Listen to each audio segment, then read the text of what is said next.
Bueno, ba, ondo hasi gea, Eutxi horri, zuek animatuta berotu, zestuko plaza. Bueno, kontzertuaz gain, kontzertu hauetan beti egoten dira, sorpresak eta gonbidatu bereziak, eta gonbidatu berezi horietako bat aurkeztuko dizuet oraintxe bertan, gure gaurko lehenengo gonbidatua.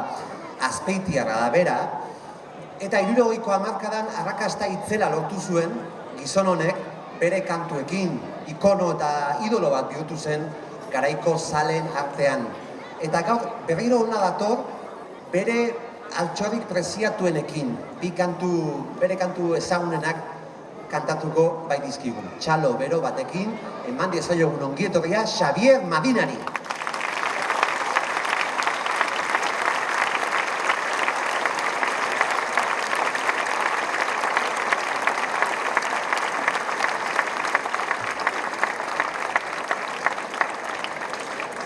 Arratsaldeon, Xabier, zer moduz?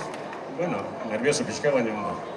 Nervio puntua beti edukitzea komeni da, Tontzillo pixka, gero ez da guztia ondo botatzeko.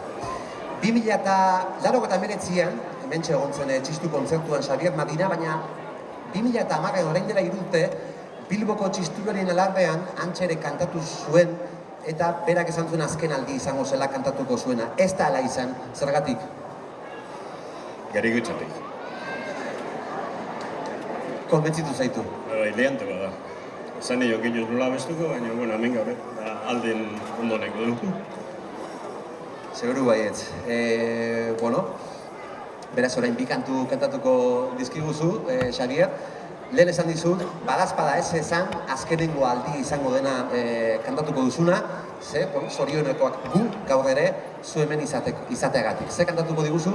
Lehenengo Ainoa, da gero nundan ikasaria. Mila esker, Xabier, eta txalo bero bat, Xabierri.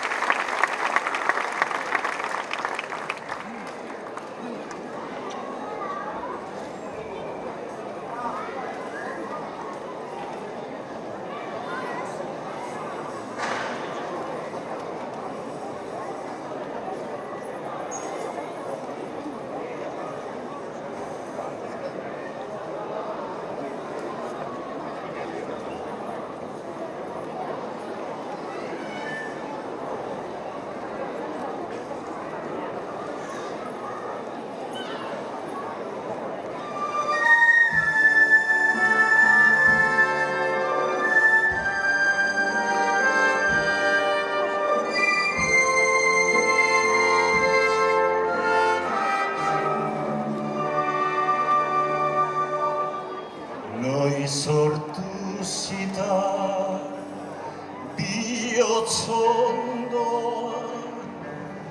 maitasun sentimeroa zotilia zinia osoa behin betikoa neretzat.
hilobian gaixoa.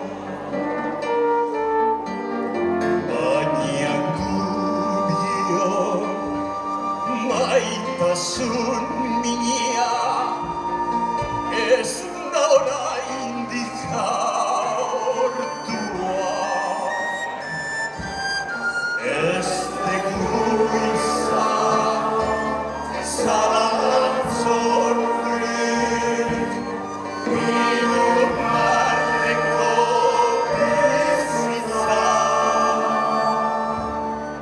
Orain zeruan nere zain zera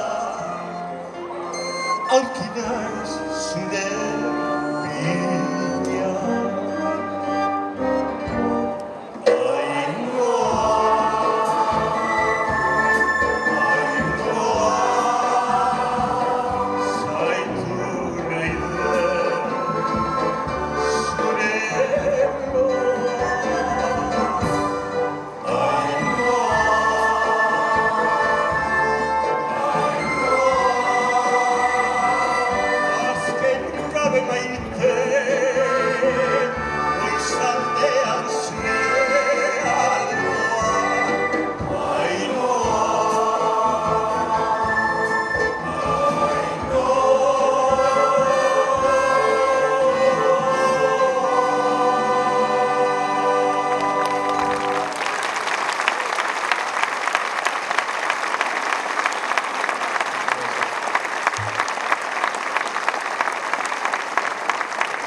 Gracias.